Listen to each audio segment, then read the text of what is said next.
You're here with Jungle Girl, and you are listening to and watching Women's Wrestling Talk.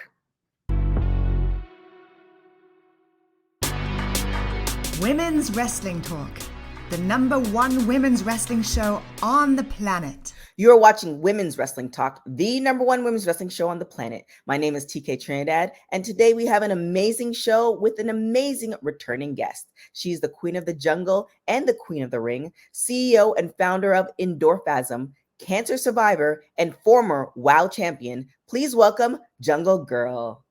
Welcome, welcome. Thanks, TK. How are you doing? I'm amazing. Thank you. There's so much to talk about. Let's get into the month of October, it being Breast Cancer Survivor Month. And like I was telling you before we started filming, I didn't know like your story. Like I remember seeing that you were battling it. And oftentimes, and it's never a good thing because I've had several family members deal with it as well. But when I saw you the next time, like it just seemed like, you know, you were the same WOW superhero that I saw before, you know? So for people who don't know, like tell me about the journey, like what transpired and how you went about battling it. Because if you don't have a family member or if you yourself haven't gone through it, you could be empathetic, but all the little nuances, you know, we don't know about. Well, I knew people that had been diagnosed, and that's certainly the truth, is that you don't really understand until you are going through it yourself. I was diagnosed in June of 2020, and when I received the diagnosis, it was a stage 4 diagnosis, which means that it is not curable, but it is treatable.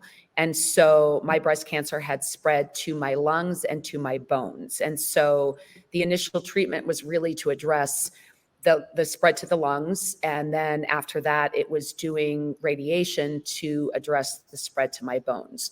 So now I'm in what's called maintenance, which is I take an oral chemotherapy every single day, which, you know, comes with its side effects that are not always pleasant, but I believe in maintaining a positive attitude and really controlling the controllables. And so I will be on that medication until it stops working. And so, you know, knock on wood, it'll be a really, really long time before that happens. But, you know, there's been a lot of research and development that's come over the last 20 years that really has put me in a position to live well beyond what women with stage 4 breast cancer were living, you know, even 5 years ago. So I'm on year 3 right now. And, you know, maybe 5-10 years ago, I would have died probably a year ago. So yeah, we're a lot more advanced than we were. Yeah, that's oftentimes what we're hearing now.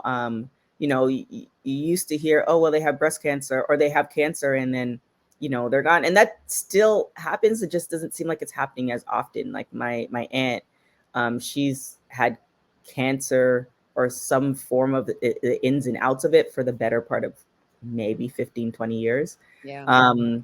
And, you know, I can't imagine, like, just because you're still here, the fact that you take the pill, like, what does that do on your system? You know, like, how does that affect you?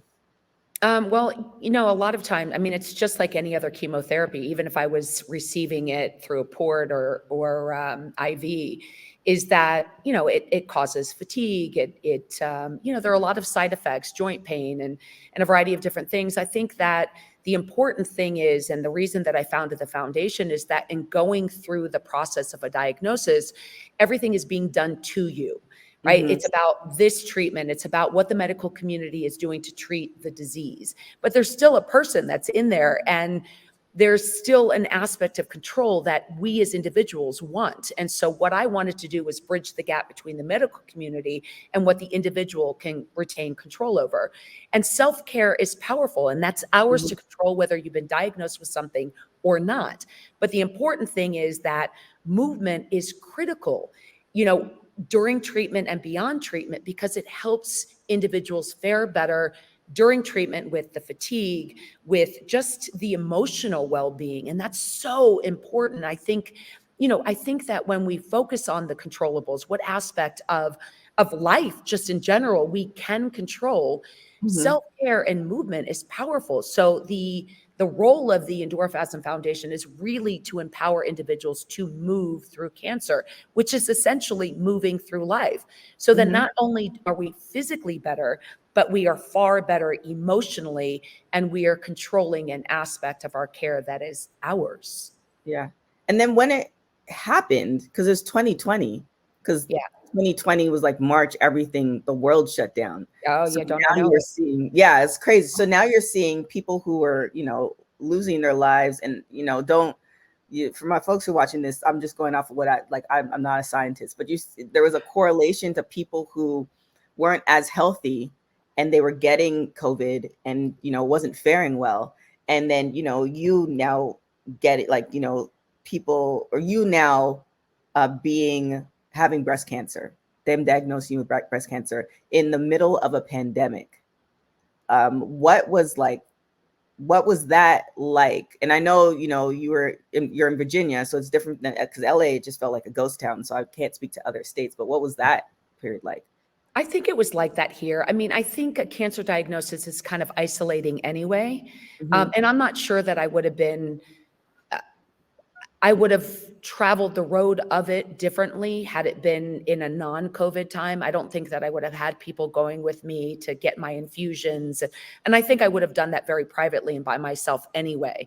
You know, the scary thing was that people were not getting routine checkups. So after after they were opening things back up, you had people going for regular checkups, and you had a lot of people that could have been diagnosed maybe with stage 1 that after they opened things back up and started doing routine tests again, these people were diagnosed stage 4. And that is a scary thing to think about, is not just the immediate implications and the impact that COVID had, but also the long-term ramifications of what happened as a result of things shutting down and people not getting the care that they needed during that period of time. So, you know, going through a cancer journey is isolating. It's isolating because I don't ever want to lead with that. And so it's trying to keep that aspect of my life, of the treatments and going to the doctor's visits and things, very private, but still trying to be very public and open with, you know, what you can do as an individual and what you can control. So it's finding that balance between the two, but it's also making sure that, and I go on to different pages and support networks and things just to kind of see what they're talking about.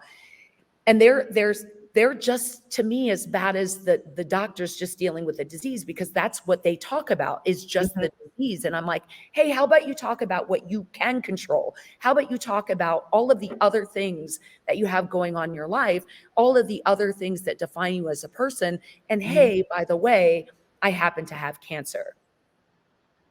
I mean, So, I feel, oh, well, there's so much to say with that, but I definitely agree on so many different levels. Like, I mean, we can't control a lot of things in life. You can't control other people and other stuff, but you can control what you do with your body, and what you do with, you know, when you find out bad news or when you find out good news, or, you know, definitely have the control over all of that. So definitely agree with you. So now with the foundation, what does that like entail? And does it have to be, is it something local base, or, you know, can people from other parts of the US and the world also, you know, be a part of the programs that you have?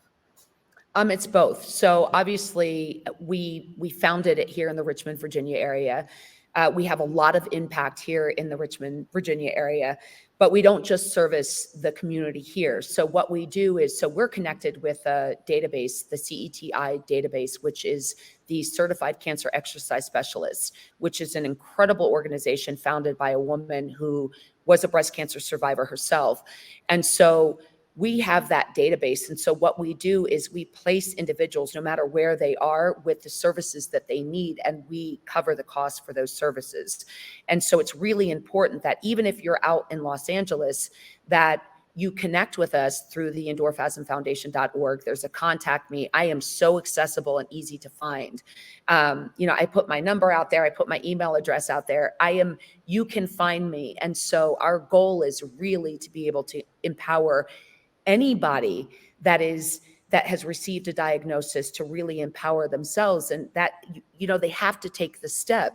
They Mhm. have to be wanting to do differently in their life, and they have to be wanting to empower themselves, because even if your doctor is making the recommendation, or I'm telling you it's the most amazing thing ever, you still have to be willing to put one foot in front of the other. And part of that is making the call or sending the email and allowing us to connect you with the appropriate services.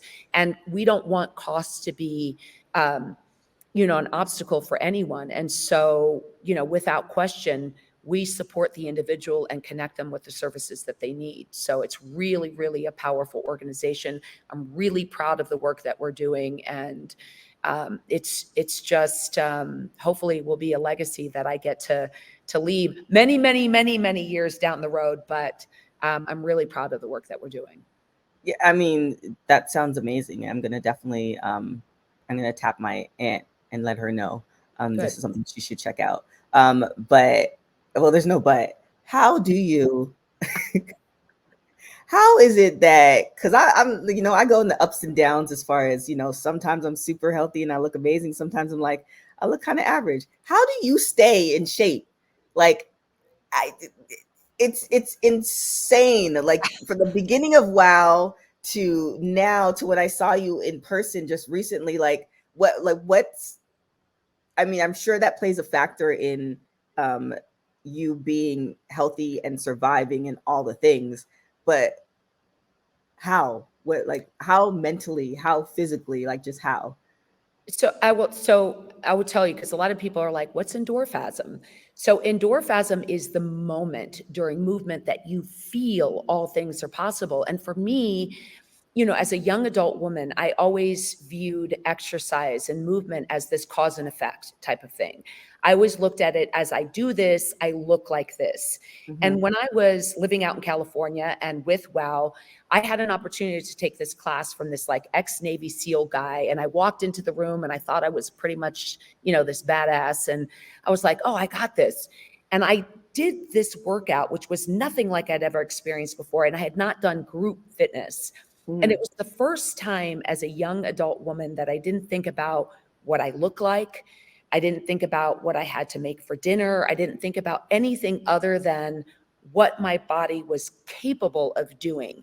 And I mhm, laid on the floor after and I'm like, this is amazing. And I went home and I was like, my now husband, I was telling him, I'm like, and I took this class and it was great. And I felt this and I felt that. And all these people were like moving and we were shaking. And I did it and I did the thing. And I want to feel that every single day. And so he's like, what? I'm like, I want to feel that. I want to make other people feel that every mhm, single day. And so it was weeks that I was talking about this like amazing feeling that I had had. And then we were driving in the car on the way to Big Bear Mountain. And I was like, an endorphasm. And he was like, what? I said, an endorphasm. That is the only way that I can explain the feeling that I had that day, an endorphasm. And so we proceeded to define what that was. And I was like, mhm, it's not about what you look like, right? Looks are fleeting. I mean, mhm, the ideal of what beauty is, the standard is different for everybody. And what's so great is that each of us is so unique and different, and our bodies change. And so if we place that much emphasis and pressure on ourselves, on solely on how we look, that is going to be something that's going to be short-lived at best, and it's not real. And I said, and I had to think long and hard about, how do I want to be remembered? Do I want people to gather in a room and be like, man, she had a kick-ass body? Or do I want them to be like, yo, Erica was dope. Like, she was a legit person. She made us feel some kind of way, and she did good, and she was a person of integrity and a quality individual. That's what I wanted. And so when I realized that the connection with movement was how it made me feel, and not mhm, only just how it made me feel physically, but more importantly, how it made me feel emotionally. It changed my confidence. It changed how I carried myself. And that was a really powerful thing when I was with WOW, because here we are on TV. There's all these different women that look a different way. And there's some that you look and were like the ideal body type. And I didn't want to be caught up in this kind of thing that was this intangible thing that really didn't even matter in the end. I just wanted to be powerful and I wanted to be confident. And that was more important than anything else. But there was a responsibility that came with it, and which was, my body is my responsibility, and how I treat it ultimately is my responsibility. I believe that you can have your cake and eat it too. You just can't have the whole cake. But food is to be enjoyed, and your body is the same. It should be enjoyed, and it should be respected, and it should be talked about in a respectful way, which gets me into why WOW is so significantly important, because it changed the narrative of what it meant to be a female wrestler in business. Suddenly it wasn't about the puppies and, and what we looked like in our costumes. It was about the storytelling and about the individual and about how powerful we were as women, but more importantly, how powerful we were as human beings. So yeah, a couple of things. One, you are a dope individual and you have a banging body. So you can be both. Yeah, I mean, you have both. You can be both. It's true. I don't know if everybody, I mean, I don't know. This might be considered body shaming, but I mean, you know what you know, you can take it for it, but you have both. I'll say that. But then you referenced the point where you went to the Navy SEAL training and you fell on the floor and you said you felt amazing. I did. I can't get on board with that with you personally. I work out every day and I absolutely hate my trainer. I've been training with him for 10 years, the group class. Hate him. Then you don't really hate your trainer. I don't, but I do. That's the I hate you. I hate this place. I'll see you tomorrow. Yes. Yeah. I'm sure you get that very often. But yeah, when you said you laid on the ground and you're just like, this is amazing. I was like, that's not the narrative that goes in my head, but I can appreciate. Do you ever sit there and think about, oh my, I just did that. Like I physically am capable. And then how it transforms you when you realize that you can do something physically, when you walk out of that space, wherever you are doing that movement, and you walk out into life and you're like, oh man, all things truly are possible. And the things that I thought were difficult in life suddenly are not. Because I can tap into that feeling. I can tap into being challenged. I can tap into the suck of it sometimes and really embrace it and be a better person and be able to like get through things that are challenging me in life. Yeah, no, I definitely agree. I think because being a very much former retired athlete, like I know the feeling, and it feels amazing to have reached the mountaintop. Because some people, for whatever reason, they talk about losing that 20 pounds or they never do or whatever, and they never kind of hit that place, not necessarily aesthetic wise, but just where like your body is operating at like optimal level. Like everything is full cylinder. Like your skin's amazing, your body, like you're doing all the things. And then it's just like, for me, now I feel like it's like a therapy session, so I apologize. For me, it's just like I've been there and I know the importance of it, but then there's also that other part of life because I'm no longer that full-time athlete anymore. So like now you're doing the life thing and you're like, but I want another 3 hours of sleep. Like, why I don't 6 a.m.? Like, why? So I love, and it sounds too like the feeling. Yeah. I love it. Yeah. Because your body can like, there's a difference. The pandemic, I got the pandemic weight like the majority of people. And there is a difference. Like the moment I started working out again, I was like, wow, I can't believe I let my body get that by my standards, that out of shape. Like, how did I? And then you start working out and you realize like all the things that you subconsciously adjusted for. Like, oh, well, I'm moving a little bit slower, so I'm going to do that. And then you get back into shape and you're like, I cannot believe that I let myself do that. So I appreciate it. It's just your enthusiasm for it. Just like, yeah, I don't know about all that, but but you know what? Because when I stopped using it as a metric of my value as far as like what I looked like. And Mhm. I changed it into the power of the feeling of the power. When I allowed movement to be something that freed me as opposed to something that binded me and almost enslaved me, that's Mhm. when the conversation changed. I think that, you know, why we do something is the most important thing. I think that, you know, what we get our own value from, and how we see ourselves, you know, it's, I mean, we're living in a society now where it's likes and followers are Mhm. what people allow to define them as people. And I'm like, look, if you want to follow me, great. If you want to listen to what I have to say, great. But I'm not going to allow how many followers I have to dictate and to determine my own value and worth. And Mhm. so it's the same thing from, yes, I can look at, you know, people on social media and say, okay, yeah, they have a banging body, but really, is that their value?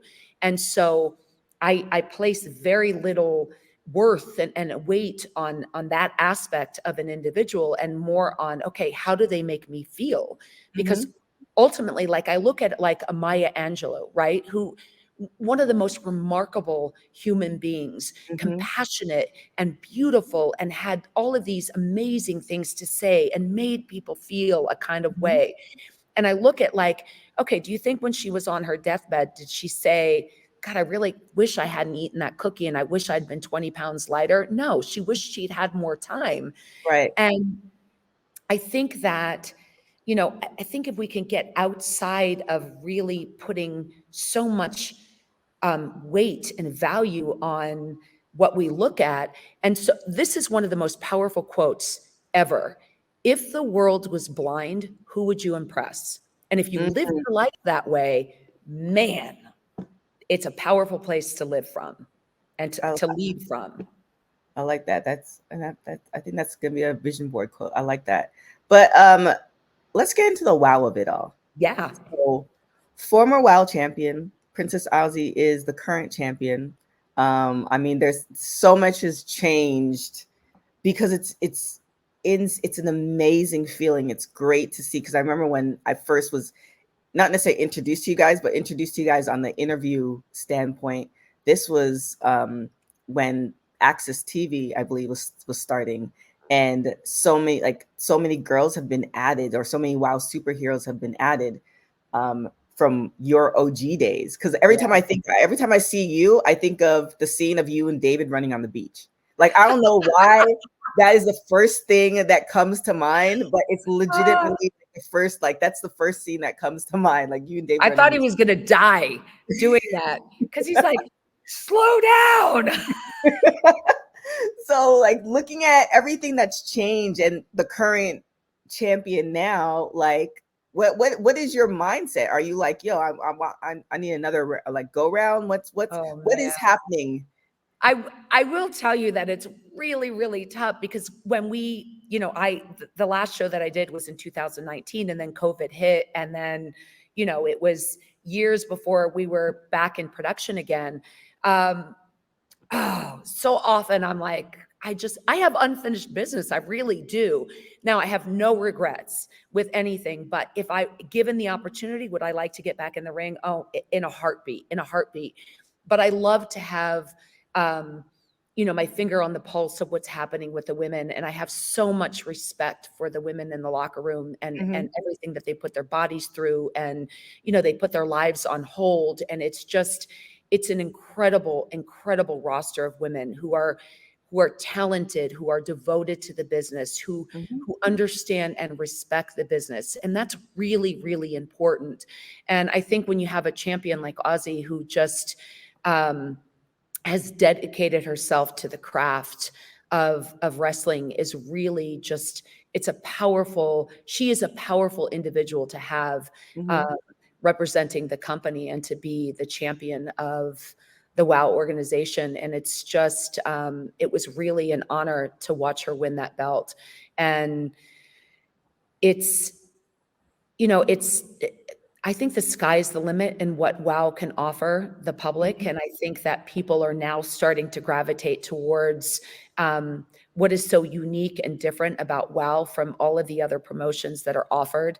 It's just, it's something that is unique and very different. And it's not even just the fact that it's an all women's promotion. It's the storytelling. It's the, really getting into the depths of what each of these women are about and who they are. And that connects people with them. And you feel invested in not just the show, but each of the individuals that are part of the program. It's really great and it's brilliantly done. And kudos to David McLean and to Jeannie Buss and to Selena Majors in being, relentless in the pursuit of what they envisioned WoW could be.